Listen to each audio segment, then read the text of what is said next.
কিয়ামতের আগ দিয়ে ভণ্ড নবী দাবিদার বেড়ে যাবে। বুখারীর বর্ণনায় বিশ্বনবী বললেন, ততক্ষণ পর্যন্ত কিয়ামত হবে না যতক্ষণ না 30 জন ভণ্ড নবী দাবিদার বেরোবে। ভণ্ড নবী দাবিদার, একটাও নবী না। কুল্লুহুম কাযযাবুন দাজ্জালুন, সবগুলো মিথ্যাবাদী, কাযযাব আর দাজ্জাল। বিশ্ব নবী হচ্ছেন সর্বশেষ নবী। আমার নবীর পরে আর কোন নবী আসবে?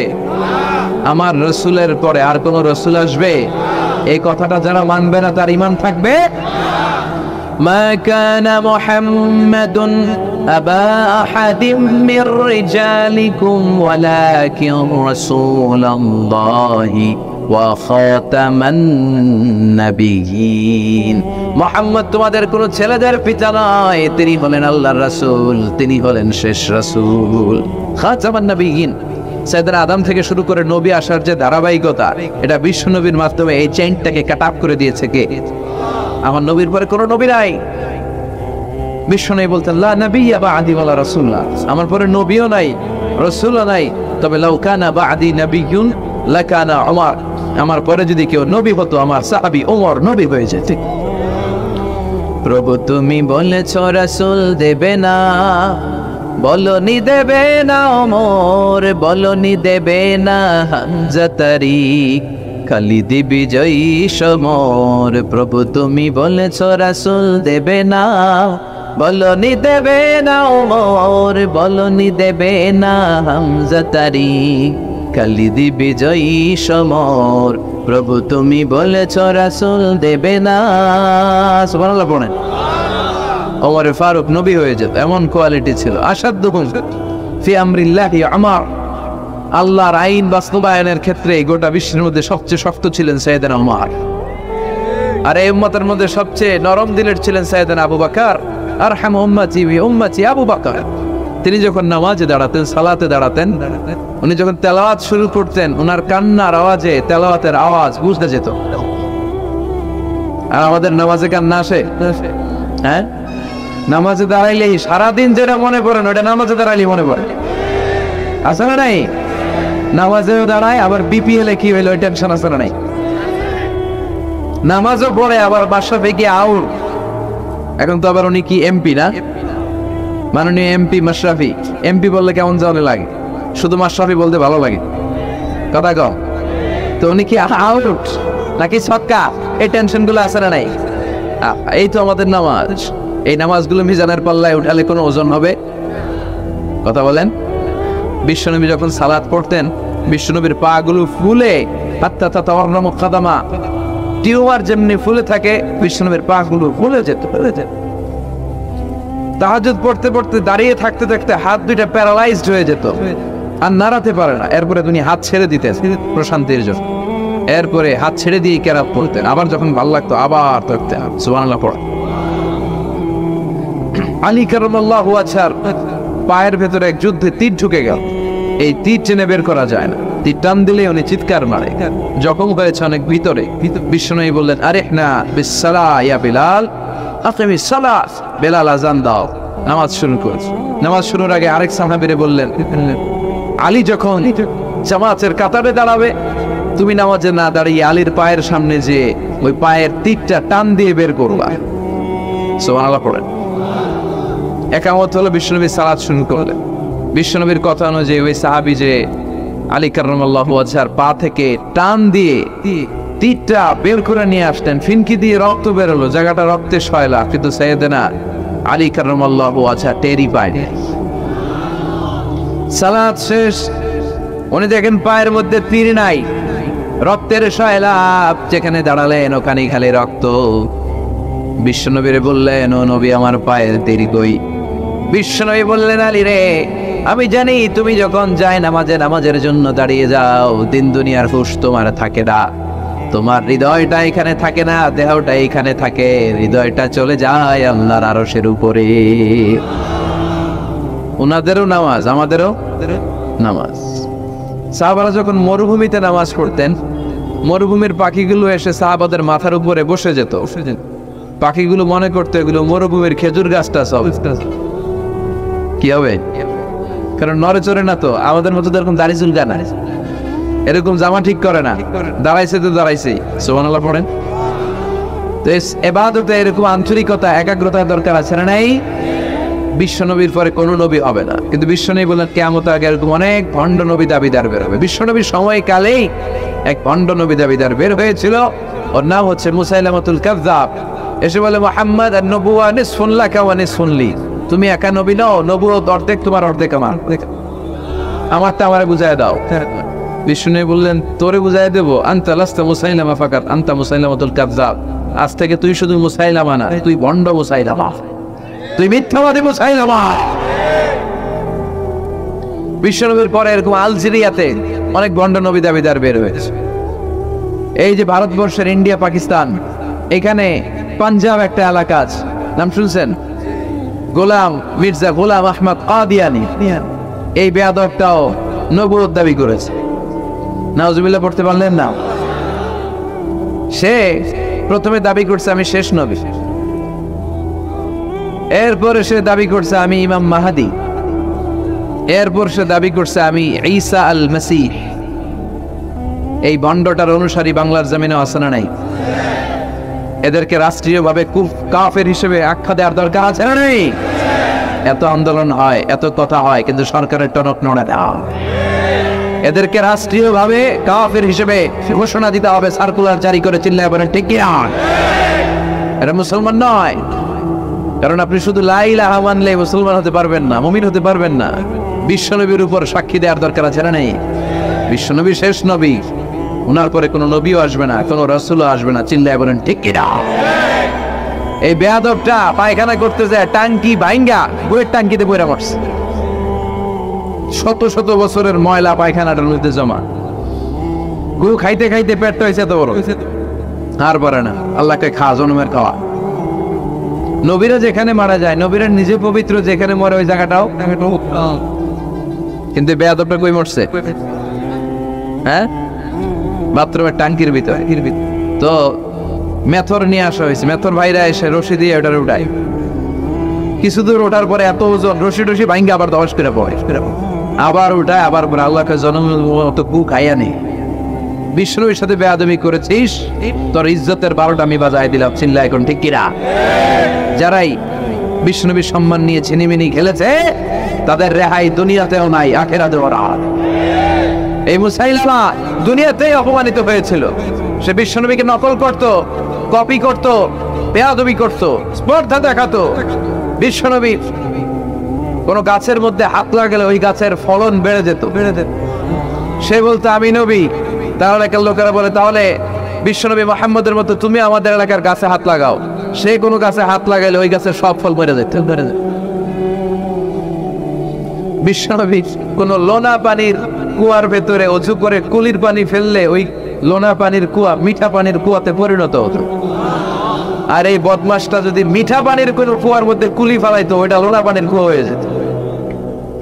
বিশ্বনবী মদিনাতে আসার পরে মদিনার নিউ বর্ন বেবিদেরকে বিশ্বনবীর কাছে নিয়ে আসা হতো। বিশ্বনবী তাদেরকে তাহনিক করাতেন। তাহনিক মানে খেজুর হালকা একটু খেয়ে বিশ্বনবী লালা লাগিয়ে, বিশ্বনবীর লালা মোবারকটাই বাচ্চার ঠোঁটের মধ্যে বিশ্বনবী লাগিয়ে দিতেন। এখন বিশ্বনবী নাই, আলেমদের কাছে যাবেন, তিন হুজুরের কাছে যাবেন, হাফেজ সাহেব হুজুরের কাছে যাবেন, হুজুর মধু খেয়ে বাচ্চার মুখে লাগাই দিবে। উনি যে সবসময় কোরআন পড়েন, ওনার সিনাতে যে কোরআন, ওইটার বরকত আছে না নেই?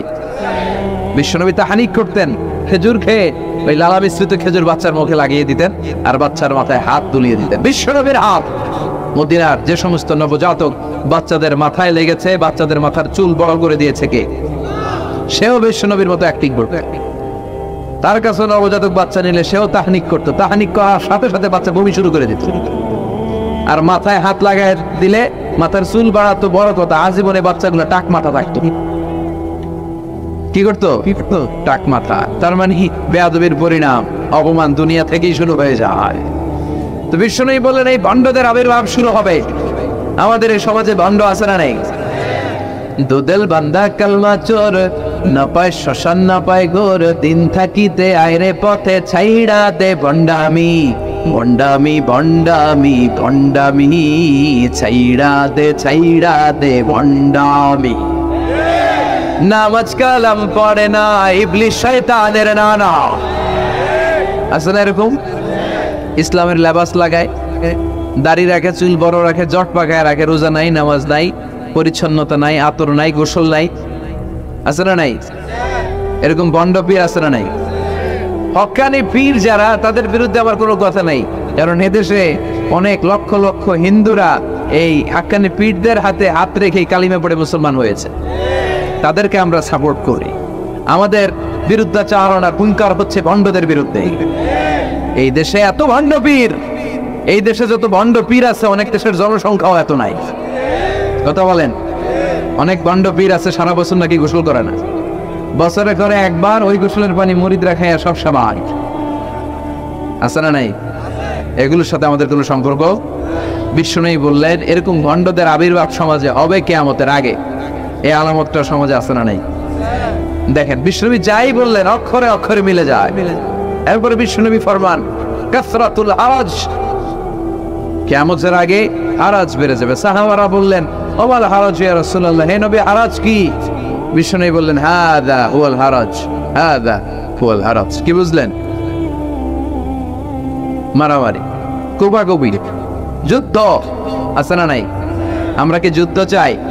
যুদ্ধ নয়, আরে যুদ্ধ নয়, নয় আর কোন তাজালা, সেই পৃথিবী আমাদের সকল মানুষের হোক নিরাপদ আবাস, সেই পৃথিবী আমাদের সকল মানুষের হোক নিরাপদ আবাস। We don't want to see anyone in the whole world. We don't want to see anyone in the whole world. ঠিক কি না? আমরা কোনো যুদ্ধ দেখতে চাই না, মারামারি দেখতে চাই না, অন্যায় হত্যাকাণ্ড বিচার বহির্ভূত কোনো হত্যাকাণ্ড আমরা এদেশে দেখতে চাই না। বিষ্ণুই বললেন কিয়ামতের আগে এগুলো বেড়ে যাবে, বেড়ে যাবে। বিষ্ণুই বললেন যে হত্যা করবে সে জানবে না কেন আমি হত্যা করলাম। এরকম হত্যা দেশে আছে না নাই? উপরের নির্দেশ, উপরের টেলিফোন, শুট করো, পোশাকি বাহিনী, পিস্তল আছে, শুট করে দিল, কিন্তু কেন সে মারলো ওই সৈনিক জানে না। এরকম আছে না নাই? আবার যে নিহত হইল সেও জেনে মরতে পারলো না যে আমি কেন মরলাম। কথা কন। আহা, এ বাংলার বিভিন্ন নদীতে, মাঠে ঘাটে হাত বাঁধা, পা বাঁধা, চোখ বাঁধা, বস্তাবন্দি করা লাশ পাওয়া যায় কি যায় নাই? এই দুনিয়ায় তারা বিচার পায় নাই, কিন্তু এগুলোর বিচার আছে না নাই? এগুলোর বিচার যদি না থাকতো, the worldly life will be a joke.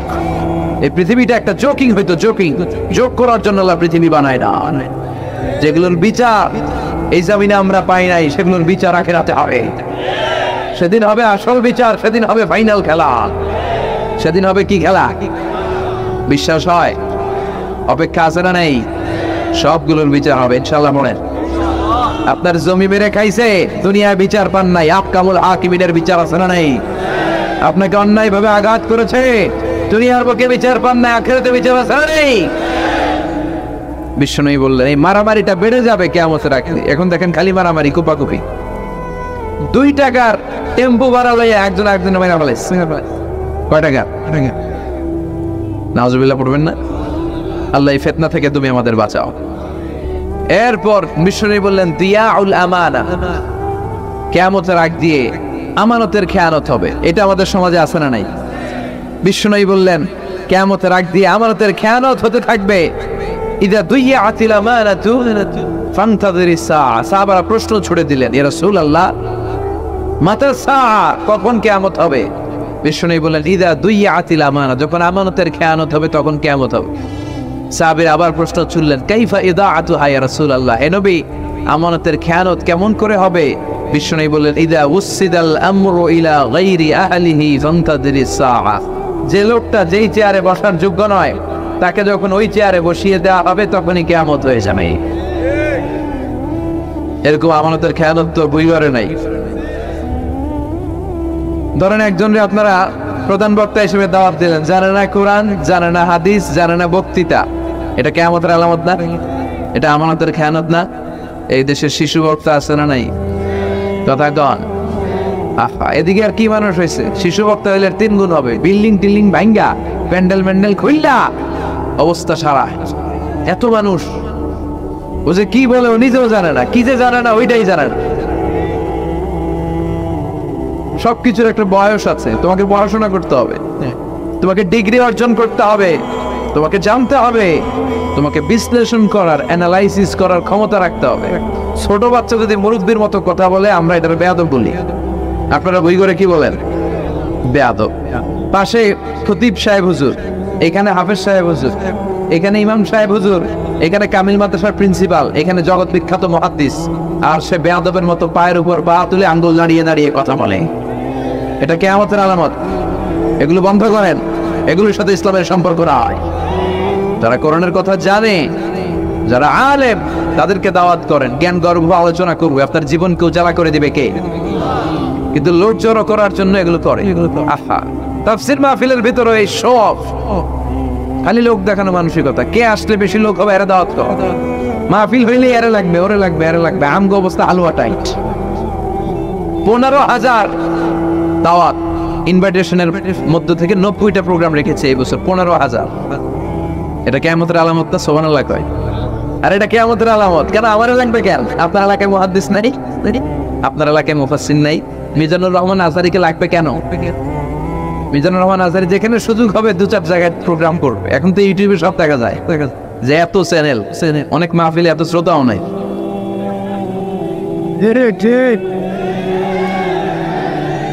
কথাগণ, এখন কোথাও যেতে পারি না। আজকে এয়ারপোর্ট থেকে আসার পথে, এয়ারপোর্ট থেকে বের হইতে লাগতেছে আধা ঘন্টা। লোকজনের দাবি হচ্ছে হুজুর সেলফি তুলুন, সেলফি তুলবো, তাও বিভিন্ন অঙ্গভঙ্গি করে, এরকম মুখ বাঁকা করে, এরকম হাত বাঁকা করে। আমি বললাম কি স্টাইল? এটা গ্যাংনম স্টাইল।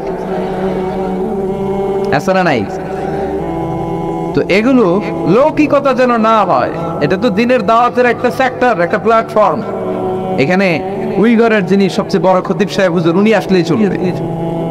বড় আলেম উনি আসলেই চলবে। পাবনা জেলার বড় আলেম পাবনায় কথা বলবে, আর অন্যান্য জেলার যদি সুযোগ হয়। কিন্তু এমন ভাবে এটারে আমরা একটা আক্রমণাত্মক জায়গায় নিয়েছি। একটা ডেটের জন্য মানুষ সিআইপি ভিআইপি দিয়ে ট্রাই করে, এটা ঠিক না।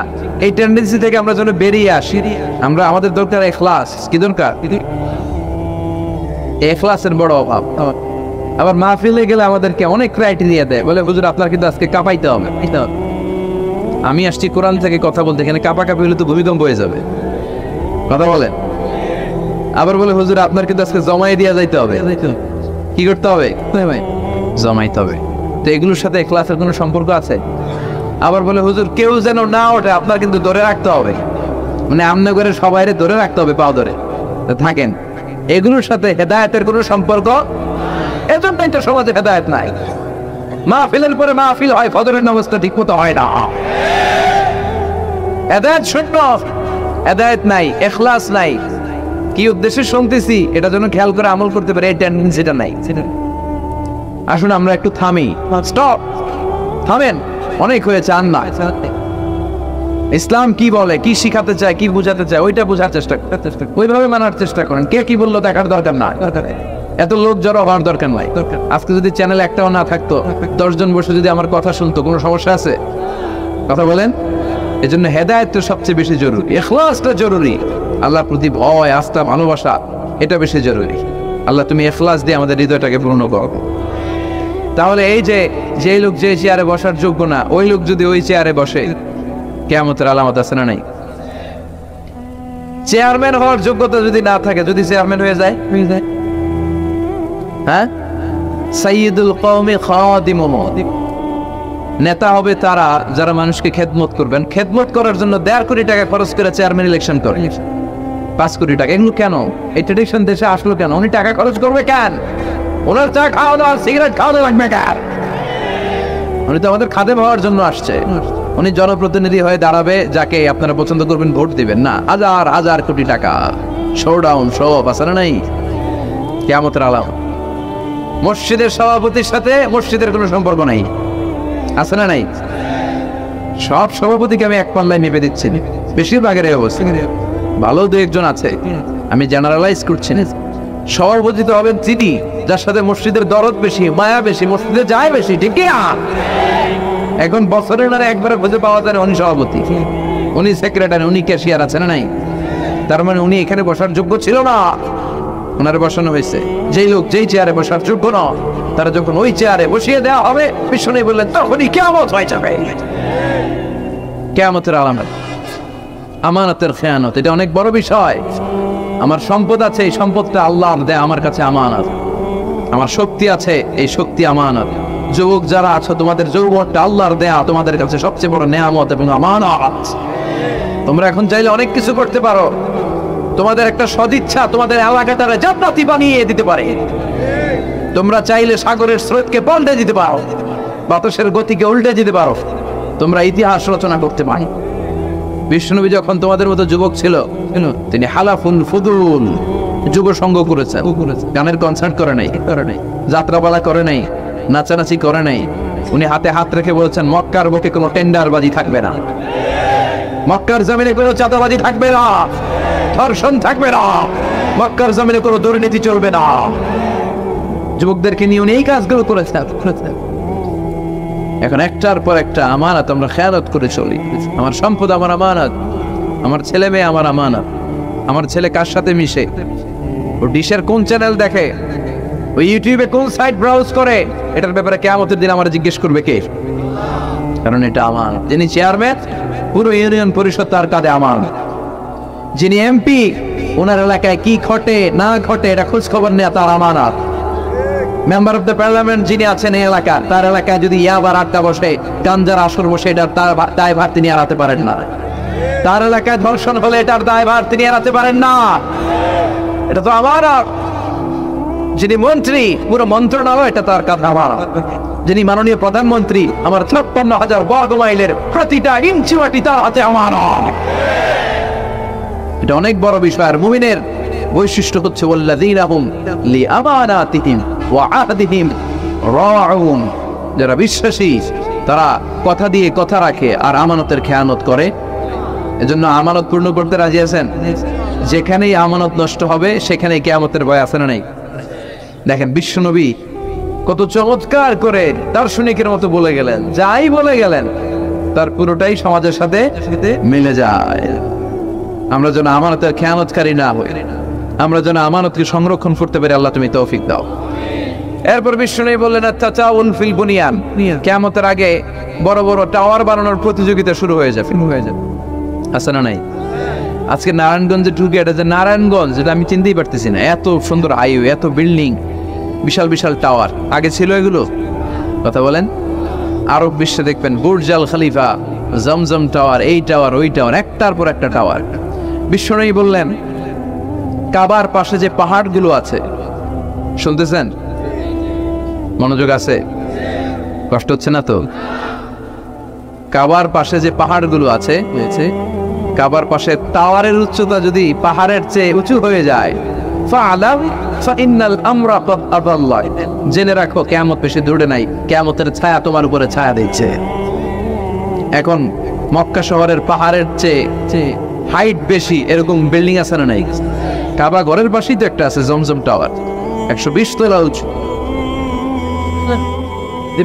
ক্লক টাওয়ার 120 তলা, বিশাল বড় ঘড়ি লাগানো, এগুলো সব কিয়ামতের আলামত।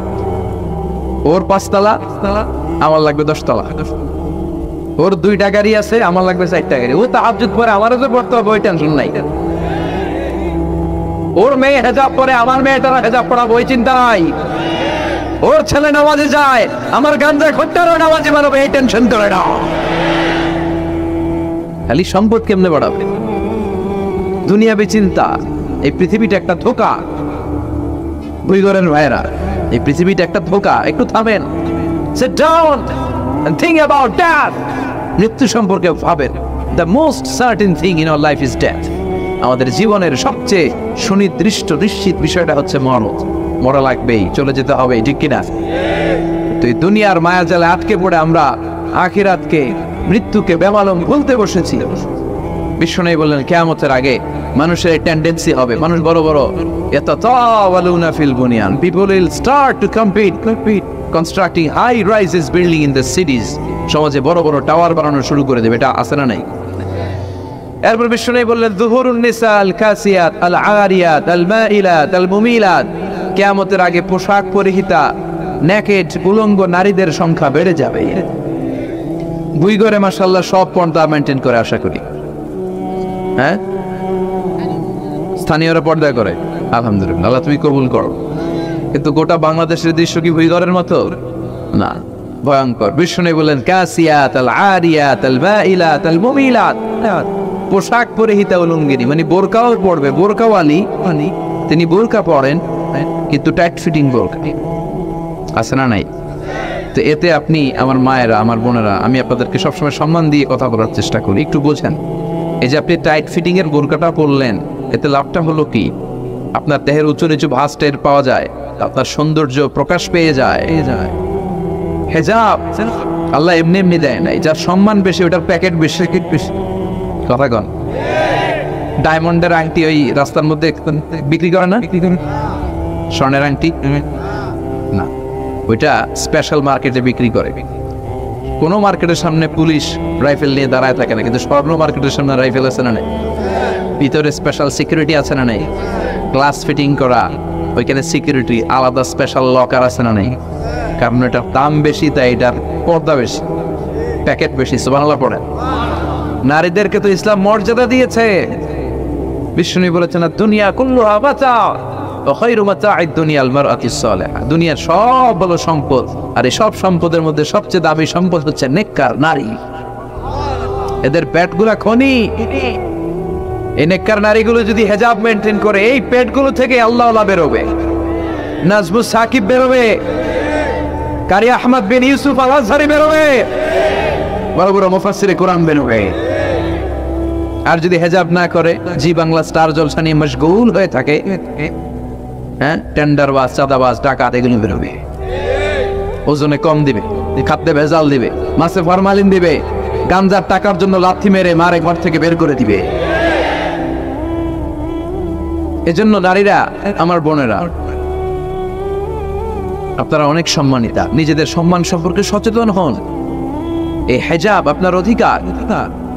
এই হেজাব নারীর অহংকার, হেজাব নারীর আভিজাত্যের প্রতীক, হেজাব নারীর রুচির প্রতীক। আপনার রুচিটা কেমন আপনার পোশাক থেকে বোঝা যায়। কথা কন, যে মেয়েটা হিপ হপ স্টাইলে চলাফেরা করে, গ্যাংনং স্টাইলে, এই মেয়েটারে ইপটিজিং করার সুযোগ আছে না নেই? কিন্তু যে হেজাব মেনটেন করে যেই নারীরা চলে, এদেরকে দেখলেই একটা সম্মান চলে আসে। কি ভুল বললাম? একটা সম্মান আসে না? আপনাদের সম্মানটা আপনারা রাখবেন। বিষ্ণু বললেন যুহুরুন নিসাল কাসিয়াতাল আরিয়াতাল বাইলাতাল মুমিন, কিয়ামতের আগে পোশাক পরিহিত উলঙ্গিনী নারী বেরোবে। লা ইয়াজিদনা রিহাহা লা ইয়াদখুলনাল জান্নাতা ওয়া লা ইয়াজিদনা রিহাহা। এই নারীগুলো জান্নাতে তো প্রবেশ করবেই না, জান্নাতের ঘ্রাণও নাকে লাগবে না। ওয়া ইন্না রিহাহা তুজাদু মিন মাসিরাতি 500 সানা। আর জান্নাতের ঘ্রাণ 500 বছর দূরের রাস্তা থেকেও টের পাওয়া যায়। খেয়াল করে বুঝেন, এখান থেকে জান্নাতে পৌঁছতে আরো 500 বছরের রাস্তা। কয় বছরের? এত দূরে থাকতেই জান্নাতের সুবাতাস এসে আপনার নাকে ধাক্কা লাগবে। সুবহানাল্লাহ পড়বেন না? এই নারীগুলো জান্নাতে যাবে না, জান্নাতের ঘ্রাণও পাবে না। এজন্য বাবা যারা এসেছেন, সচেতন হন। আপনার মেয়ে চাইলেই যে কোনো ড্রেস আপনি তাকে কিনে দিতে পারেন না। মায়েরা যারা আমার কথা শুনছেন, আপনার মেয়ে আবদার করবে, সে তো ছোট, সে কি বুঝে? কিন্তু দেখবেন অনেক বিয়ের অনুষ্ঠানে আমি দেখেছি, মায়ের বয়স হচ্ছে 60, মায়ের হাত মোজা, পা মোজা, বোরকা লাগাইছে দুইটা, পাশে ষোড়শী অষ্টাদশী তন্নি সুন্দরী সুস্নিগ্ধা এক মেয়ে, বয়স মাত্র 18, ওর বুকে অন্যা নাই, ওটা গলায় শোভা পাচ্ছে। এই 60 বছরের বুড়া মহিলার দিকে কেউ তাকাবে? ওনার তো ডেট এক্সপায়ার্ড, ডেট এক্সপায়ার্ড। সৌন্দর্য যা ছিল সব শেষ, তার দিকে তাকাবে না। তার উঠতি বয়সের তরুণ মেয়েটার দিকে অনেকে তাকাবে, কারণ এটা জেনেটিক্যাল একটা ইস্যু। একটা পুরুষ একটা নারীর দিকে জেনেটিক্যালি আকৃষ্ট হবে, এটাই স্বাভাবিক, ঠিক কিনা? এজন্য আপনার হাত মোজা, পা মোজা আপনার দরকার ছিল না, আপনি পাতলা কাপড় বললেও সমস্যা নাই। কথা কন, হাত মোজা, পা মোজা দরকার ছিল আপনার যুবতী মেয়েটার হাতে, যুবতী মেয়েটার পায়ে। এজন্য আপনারা আপনাদের সম্মানকে বুঝবেন। যারা নারী স্বাধীনতার কথা বলে, নারী আন্দোলনের কথা বলে, এরা নারীদেরকে ঠকায়। এরা নারীদেরকে বিজ্ঞাপনের বিল বোর্ডে নগ্ন করে উপস্থাপন করে। রাস্তা দিয়ে হাঁটি, চোখ খুলতে পারি না। আমার মায়েরা, এরা আমার দেশের মেয়ে, এরা এই 56,000 বর্গমাইলের মেয়ে, এই মেয়েগুলোকে উলঙ্গভাবে হাফ নেকেড করে এই সিনেমা হলগুলোর পোস্টারগুলো যে দেওয়া হয়েছে, এতে সম্মান বেড়েছে না কমেছে? ওদিকে চোখ তুলে তাকানো যায়? এই জন্য নারী স্বাধীনতার কথা যারা বলে এদের কথায় ফাঁদে পা দিবেন না। এরা আপনাদের সম্মান বাড়াতে চায় না, এরা আপনাদেরকে বিলবোর্ডে উঠাতে চায়, আপনাদেরকে উলঙ্গ করে রূপালীর পর্দায় উঠাতে চায়, টিভির পর্দায় আপনাদেরকে নেকেড করে উপস্থাপন করতে চায়। এদের ঘরেই নারীরা বেশি নির্যাতিত হয়, এদের কাজের মেয়েরাই বেশি নির্যাতিতা, আর সুযোগ পেলে এরা ধর্ষণে সেঞ্চুরি করতে দেরি করে না। এজন্য নারীদেরকে সম্মান দিয়েছে ইসলাম। আমার বোনেরা, আমাদের সম্মান যেন আমরা রাখতে পারি, আল্লাহ তুমি বোঝার তৌফিক দান করো। এরপরে বিষ্ণুই বললেন, ইতাআতু যাওজা ওয়া উকুকুল উম, কিয়ামতের আগে বিয়ে করার পরে ছেলেগুলো মাকে ভুলে গিয়ে স্ত্রীর পেছনে পেছনে দৌড়াবে, স্ত্রীর আনুগত্য করবে। এরকম নমুনা আছে না নাই? বই ঘরে আছে? হ্যাঁ, কিছু কিছু মুরব্বী অনেক পজিটিভ, মাশাআল্লাহ, সবকিছু ইউনিক, কিছু কিছু অথবা নাই। এদিক থেকে আওয়াজ আসতেছে আছে, হয়তো কিছু কিছু আছে, কিছু কিছু নাই। জেনারেলাইজ করা ঠিক হবে না, ঠিক? তো এই জন্য মাকে ভুলে যাওয়া যাবে না। মায়ের দোয়া বড় দোয়া, মায়ের দোয়া সবার আগে কবুল। বুলেট মারলে বুলেট মিস হয়, মায়ের দোয়া মিস হয়? খবরদার। স্ত্রী চলে গেলে নতুন স্ত্রী পাওয়া যায়, মা মরে গেলে মা পাওয়া যায়? তাই বলে আমি বলছি না আপনার স্ত্রীকে ডিভোর্স দেন না, বুঝান, মাকেও বুঝান, স্ত্রীকেও বুঝানোর চেষ্টা করেন। সমাজের এখন সবচেয়ে বড় সমস্যাটা হচ্ছে শাশুড়িরা চায় আমি ডমিনেট করব, আমার এতদিনের গড়া সংসার। বউ এসে কয় না, আমি আইছি মাগার আমি সব খেয়ে হলাম। আচ্ছা না নাই? এই যে সবাই ডমিনেট করতে যায়, এটা সমস্যা। সমাধানটা কি? সমাধানটা হচ্ছে আমাদের শাশুড়ি যারা আছে সমাজের, তাদের উচিত বৌমাটারে নিজের মেয়ের মতো মনে করা। নিজের মেয়ের যেখানে বিয়ে দিছে ওইখানে কিন্তু খুব খোঁজ নেয়, মা তোর কি অবস্থা, তোর কষ্ট হইল কিনা, ইত্যাদি ইত্যাদি। কিন্তু ছেলের বউ করে যারা আনছে এর দিয়ে ইচ্ছে মতো কাজ করা, এরকম টাকা আছে না নাই? ডাবল স্ট্যান্ডার্ড, এটা ঠিক না। আর বৌমা যারা আছেন, ঘরের বৌমা, এরা শাশুড়িকে একটু মায়ের মতো মনে করেন না, কারণ একদিন আপনিও শাশুড়ি হতে চলেছেন, একদিন আপনিও শাশুড়ি হবেন।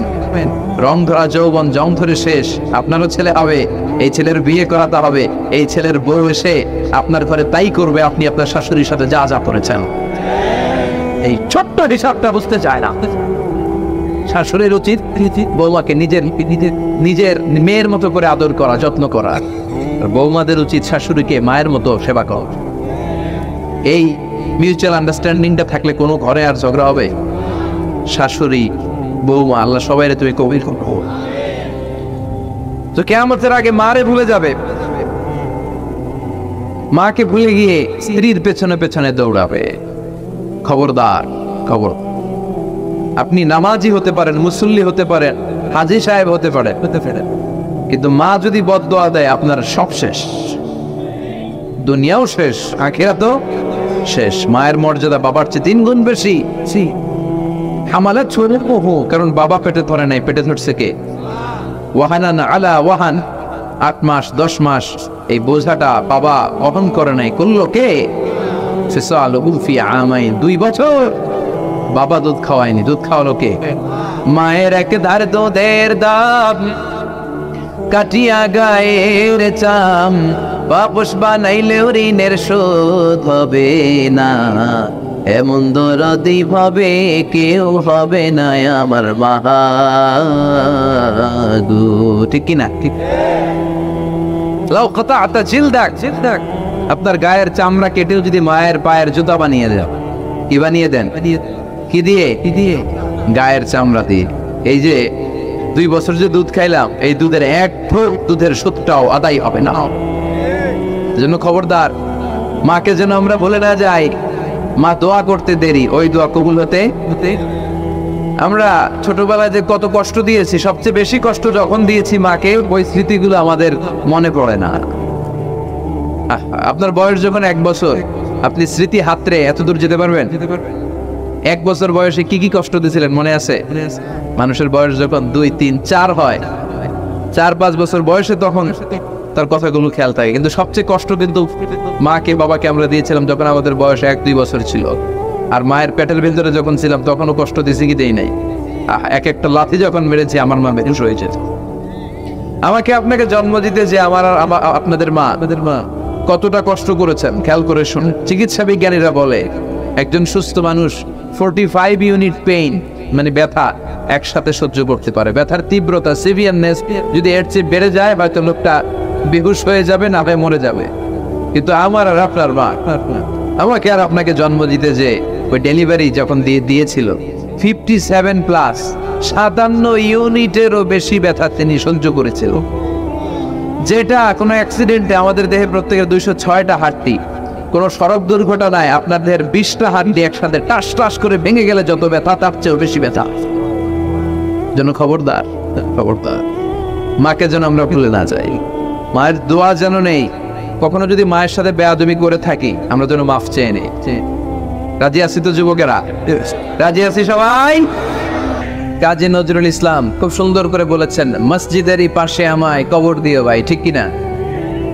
মসজিদেরই পাশে আমায় কবর দিও ভাই, যেন গড়ে হতে মুয়াজ্জিনের আযান শুনতে পাই। আমার ঘরের পাশে দিয়ে ভাই নামাজিরা যাবে, পবিত্র সেই পায়ের ধ্বনি এ বান্দা শুনতে পাবে। গোরা যাব হতে গুনাহগার পাইবে রেহাই, মসজিদেরই পাশে আমায় কবর দিও ভাই। কত মানুষ নামাজি ভাই মসজিদাঙ্গিনাতে, আল্লাহর নামের জিকির করে লুকিয়ে গভীর রাতে। আমি তাদের সাথে ওই আল্লাহর নাম জপতে চাই, আল্লাহর নাম জপতে চাই। পড়েন সবাই, মসজিদেরই পাশে আমায় কবর দিও ভাই, যেন গড়ে হতেও মুয়াজ্জিনের আযান শুনতে পাই। চিল্লায় পড়তে হবে আমিন। কি দরদ ছিল আমাদের জাতীয় কবি কাজী নজরুল ইসলামের, মসজিদের পাশে আল্লাহ তুমি আমার কবর দিও। আল্লাহ এই দোয়াটা কবুল করে নিয়েছে, ঠিক কিনা? ওনার কবরের পাশে মসজিদ আছে না নাই? আছে। এজন্য মসজিদের সাথে সম্পর্ক জুড়ে দেওয়া এটা ইমানদারের আলামত, আর মসজিদকে ঘৃণা করা এটা মুনাফিকের আলামত। এজন্য আমরা যেন আমাদের হৃদয়টাকে মসজিদের সাথে জুড়ে দেই, মসজিদের সাথে যেন সুসম্পর্ক থাকে। মসজিদ সবার, মসজিদ নিয়ে দলাদলি নাই। দলাদলি আছে অনেক জায়গায়, হানাফি মসজিদ, আহলে হাদিস মসজিদ এরকম আমরা দেখি বা শুনি, এটা ঠিক না। হানাফি মসজিদ বলে কোনো কথা নাই, আহলে হাদিস মসজিদ বলে কোনো কথা নাই। মসজিদ সবার। ছোট্ট খাট্ট বিষয় নিয়ে মসজিদে মারামারি, একজন হাত তোলে আরেকজন তোলে না, কিলাকিলি আছে না নাই? একজন বলে জোরে আমিন আরেকজন আস্তে আমিন, মারামারি আছে না নাই? এগুলো কি মারামারি করার কোনো বিষয়? কথা বলেন। সালাতে ফরজ আছে, ওয়াজিব আছে, সুন্নাহ আছে। খেয়াল করে বুঝবেন, ফরজ যদি নষ্ট হয় সালাত ভঙ্গ হয়, you have to repeat your সালাত। ওয়াজিব নষ্ট হলে সালাত ভঙ্গ হয় না, নতুন করে পড়া লাগে না, সেজদায় সাহু দিলেই সালাত আদায় হয়ে যায়। আর সুন্নাহ নষ্ট হলে নামাজ নষ্টও হয় না, নতুন করে পড়াও লাগে না, সৌ সেজদাও লাগে না, নামাজ আদায় হয়ে যায় সুন্নাহ নষ্ট হলে। এই যে হাত তোলা না তোলা এটা সুন্নাহ, আমিন জোরে বলা না বলা এটা কি সুন্নাহ, যেটা কোনো কারণে কেউ না করলেও তার নামাজ কবুল করে নিবে কে? আর এই সব সুন্নত লয়ে আঙ্গ দেশে গিলাগিলি, মৌলভীবাজারে মাশাআল্লাহ এগুলা নাই, এখানেও আছে। এগুলার অবসান ঘটুক, আমরা চাই কি চাই না? আর কত এই ছোটখাটো বিষয় নিয়ে আমরা এই বিভেদের প্রাচীর আর দেয়ালকে উঁচু করবো আমাদের মাঝখানে? কবে আমরা ঐক্যের সিন্ডিকেট করব? কবে? আর কবে সাদা মনের মানুষ হব? কবে? আর কত? অনেক হয়েছে, আর না, এবার থামেন। বিভেদের প্রাচীরকে ভেঙে চুড়িয়ে দেন, ঐক্যের এমন সিন্ডিকেট করতে হবে যাতে কোনো অপশক্তি ঐক্যকে ভাঙতে না পারে, বানচাল করতে না পারে, চিল্লায় বলে ঠিক কিনা? এজন্য মিউচুয়াল রেসপেক্টের দরকার, পারস্পরিক শ্রদ্ধাবোধ সব ক্ষেত্রে, রাজনীতিতে, সামাজিক অ্যাক্টিভিটিসে আমাদের আলেম ওলামাদের মধ্যে পারস্পরিক শ্রদ্ধাবোধের দরকার, মিউচুয়াল রেসপেক্ট। কেউ কাউরে রেসপেক্ট করে না, আমি যেটা বুঝছি এটাই সব, বাকি সব হারাম, এরকম বলে না অনেকে? এরকম যেন না করি। তাহলে মসজিদ সবার, মসজিদ আল্লাহর হাবিব সাল্লাল্লাহু আলাইহি ওয়াসাল্লাম খ্রিস্টানদেরকে মসজিদে ঢুকতে দিয়েছেন, আর আমরা মুসলমান ভাইয়ের জন্য মসজিদে তালা ঝুলাই দেই, আছে না নাই? আল্লাহর হাবিব সাল্লাল্লাহু আলাইহি ওয়াসাল্লাম কোথাও গেলেই প্রথমে মসজিদ বানাতেন। কি বানাতেন? মসজিদ বানাতেন।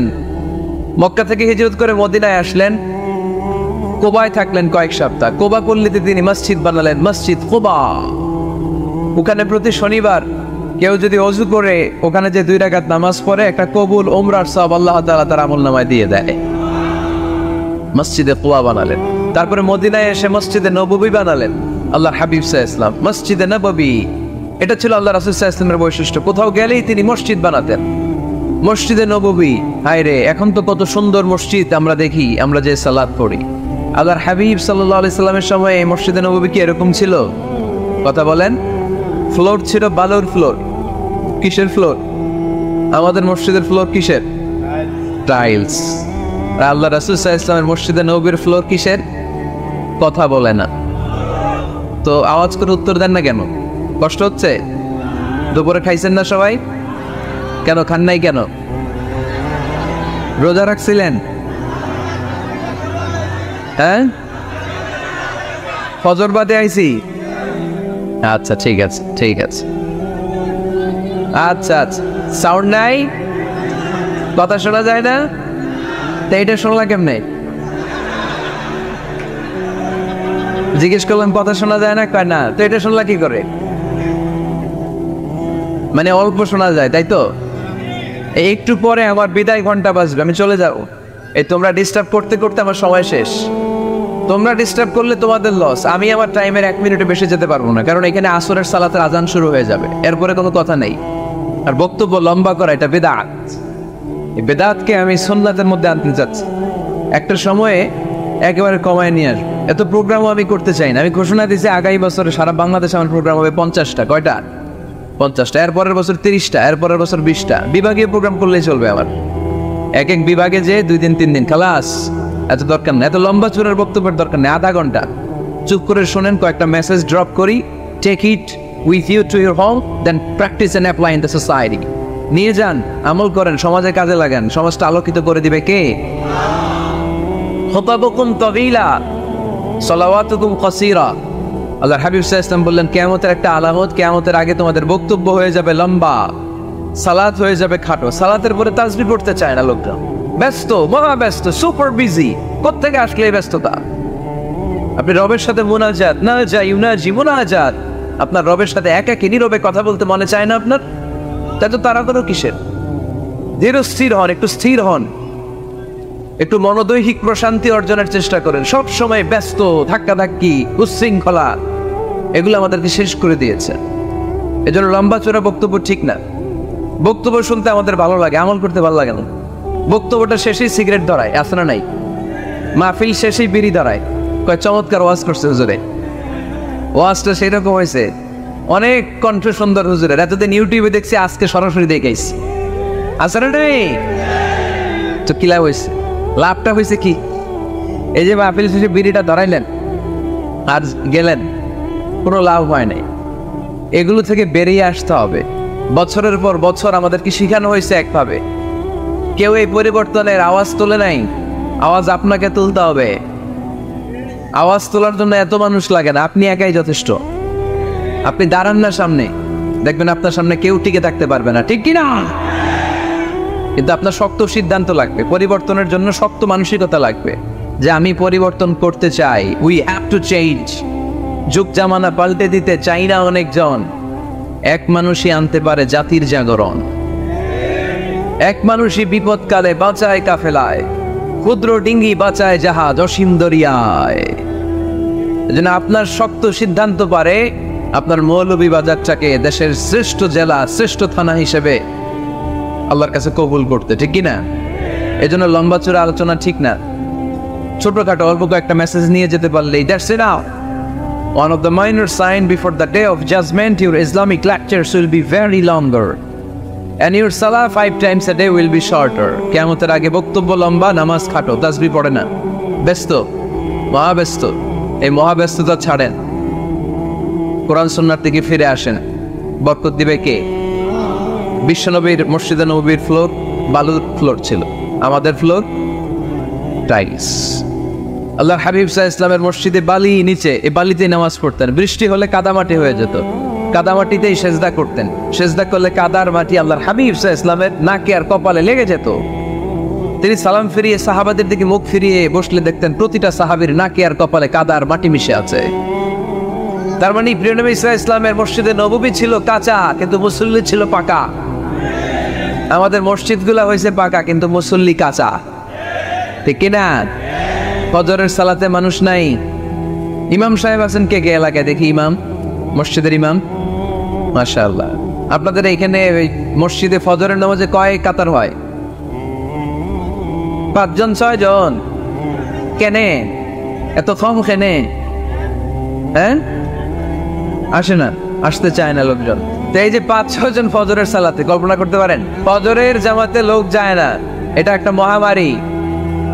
যেদিন ফজরের জামাতের দৃশ্য আর জুমার নামাজের দৃশ্য একরকম হয়ে যাবে, ওই দিনই বাংলাদেশে ইসলাম কায়েম হয়ে যাবে।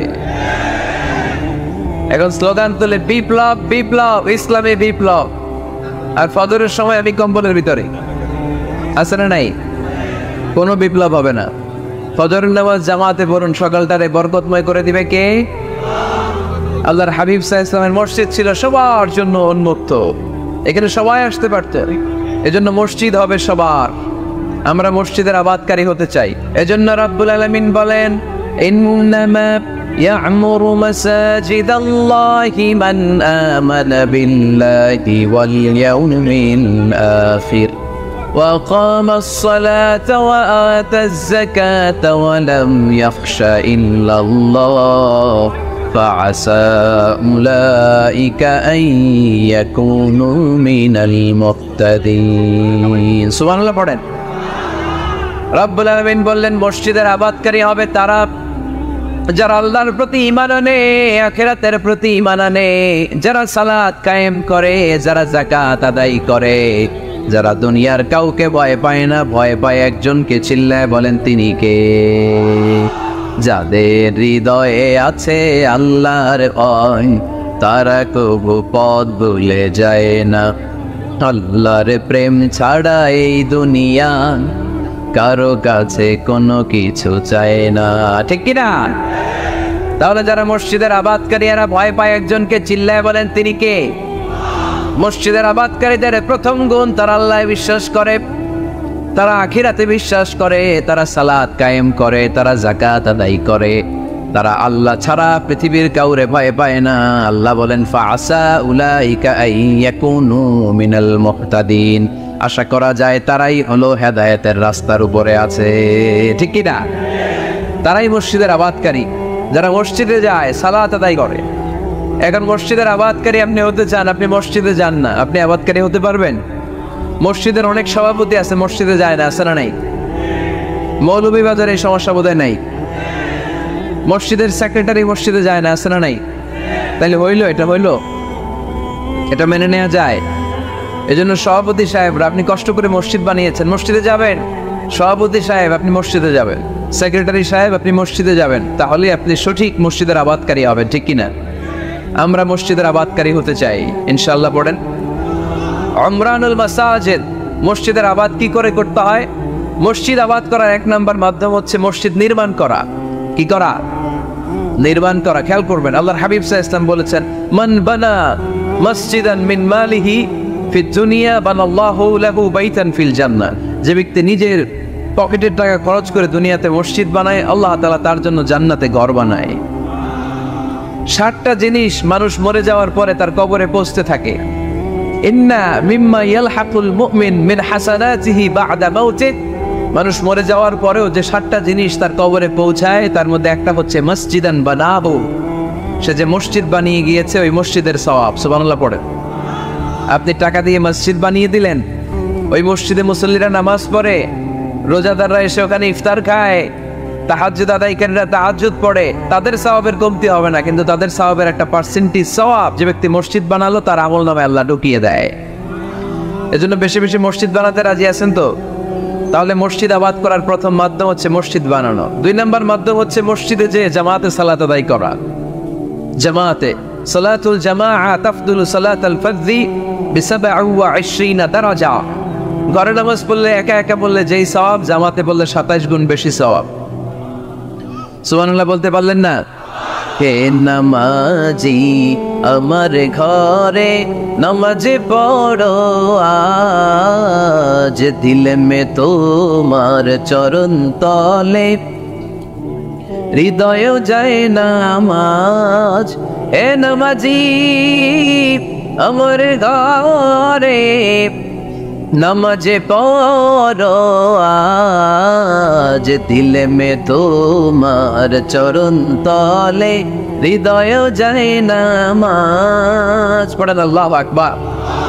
কি সুন্দর লিখেছেন কাজী নজরুল ইসলাম। মসজিদ কেমন যেন মসজিদ তার নিজের ভাষায় আল্লাহর কাছে কেঁদে কেঁদে ফরিয়াদ জানায় আল্লাহ, নামাজিরা আমার ঘরে আসে না, কি সুন্দর টাইলস, কি সুন্দর মুসল্লা, কি সুন্দর এয়ার কন্ডিশন, সব আছে কিন্তু মুসল্লি নাই, ঠিক কিনা? মসজিদগুলো আল্লাহর কাছে ফরিয়াদ জানায়। এজন্য আমরা যেন মসজিদমুখী হই। কি মুখী? আওয়াজ করে বলতে হবে, কি মুখী?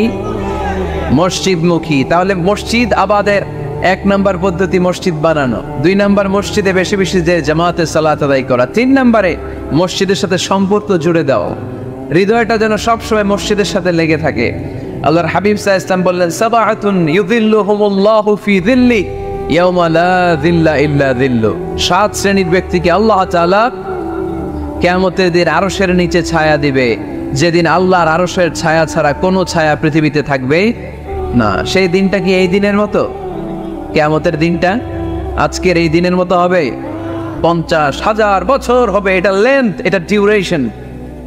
কাআন সাফসাফা লা তারা ফিহা ইওয়াজা ওয়ালা আমতা, লেভেল প্লেইং ফিল্ড, তামার জমিন। একটু কল্পনা করেন তো ওই দিনটা কত ভয়ঙ্কর। বাবা ছেলেরে চিনবে না ওই দিন, ছেলে বাবারে চিনবে না, স্ত্রী স্বামীকে চিনবে না, স্বামী স্ত্রীকে চিনবে না, পীর সাহেব মুরিদ চিনবে না, মুরিদ পীর সাহেবকে চিনবে না, নেতা কর্মীকে চিনবে না, কর্মী নেতাকে চিনবে না। হায় হায়, ইয়া নাফসি বলে কাঁদবে। সূর্যটা মাথার কাছে চলে আসবে, সূর্যের তাপে মাথার মগজগুলো গলে গলে নাকের ছিদ্র আর কানের ছিদ্র দিয়ে টপ টপ করে বেয়ে বেয়ে পড়বে। তৃষ্ণায় মানুষগুলো পাগল পাড়া, জিহ্বাটা বের হয়ে নাভি পর্যন্ত ঝুলতে থাকবে। সেদিন সবাই পাগলের মতো ছুটতে থাকবে, কোনো ছায়া নাই আল্লাহর আরশের ছায়া ছাড়া। আল্লাহর হাবিব বললেন, 7 শ্রেণীর ব্যক্তিকে আল্লাহ তাআলা আরশের নিচে ছায়া দিবেন। এর মধ্যে 1 শ্রেণীর ব্যক্তি রাজুলুন কলবুহু মুআল্লাকুন বিল মাসাজিদ, ওই ব্যক্তি যার হৃদয়টা সবসময় আল্লাহর মসজিদের সাথে লেগে থাকে। মসজিদের সাথে যার হৃদয় লেগে থাকে তাকে আরশের নিচে ছায়া দিবে কে? এজন্য মসজিদের সাথে যেন আমাদের হৃদয়গুলো লেগে থাকে। অনেকেই দেখবেন এত ভালো নামাজে, জোহর পরে টেনশন করে আসরটা কই পড়বো, আসর পরে চিন্তা করে মাগরিবের সময় আমি কোথায় থাকবো, মাগরিবের সময় টেনশন, ইস এশাটা হয়ে গেলেই তো শেষ। এরকম লোক আছে না নাই? এদেরকে সেই কঠিন ভয়াবহ দিনে আরশের নিচে ছায়া দিবে কে? তারপরে মসজিদ আমাদের 4 নম্বর পদ্ধতি, মসজিদকে পরিচ্ছন্ন রাখা, মসজিদকে ঝাড়ু দেয়া। মসজিদকে যারা পরিষ্কার করে তাদের হৃদয়ের যন্ত্রণা দূর করে দেয় কে?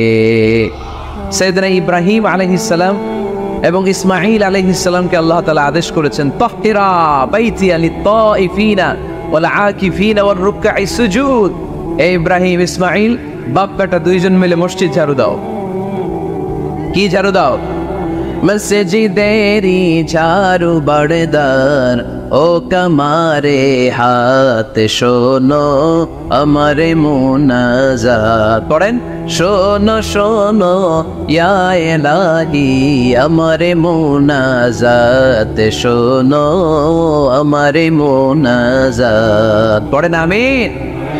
মসজিদ ঝাড়ু দাও মসজিদ আমাদের অন্তর্ভুক্ত। আপনারা কেউ কোনোদিন মসজিদ ঝাড়ু দিচ্ছেন নাকি? আমিও দিছি মসজিদ ঝাড়ু, অনেক দিছি। মাশাআল্লাহ, আল্লাহ তুমি কবুল করো। যাদের হৃদয়ে বড় জ্বালা, ফ্যামিলিতে সুখ নাই, শান্তি নাই, তারা হৃদয়ে প্রশান্তি আনতে চাইলে এতিমখানায় যাবেন, এতিমের মাথায় হাত বুলিয়ে দিবেন, এতিমের মুখে খাবার তুলে দিবেন, আপনার হৃদয়টারে নরম করে দিবে কে? আল্লাহর ঘর মসজিদে যাবেন, নিজ হাতে মসজিদটারে একটু পরিষ্কার করে দিবেন, আপনার জীবনটারে উজালা করে দিবে কে? তাহলে এগুলো করার মাধ্যমে আমরা মসজিদের আবাদ করতে চাই। আমরা মসজিদের আবাদকারী হতে চাই কি চাই না? আল্লাহর ঘর মসজিদ আবাদ করার মতো শ্রেষ্ঠ কাজ পৃথিবীতে হতে পারে না। এই মসজিদের কিছু আদব আছে, আল্লাহ রাসূল সাল্লাল্লাহু আলাইহি ওয়াসাল্লাম বলেছেন এই আদবগুলো মেনটেন করে যেন আল্লাহর ঘর মসজিদের সাথে আমরা ব্যবহার করি। মসজিদের 1 নম্বর আদব হচ্ছে মসজিদে ওযুর সাথে প্রবেশ করা। কিসের সাথে? ওযু করে পরিচ্ছন্ন হয়ে মসজিদে প্রবেশ করা। এজন্য অপবিত্র অবস্থায় গোসল ফরজ, এরকম অবস্থায় মসজিদে ঢোকা যাবে? কথা বলেন, ঢোকা যায়?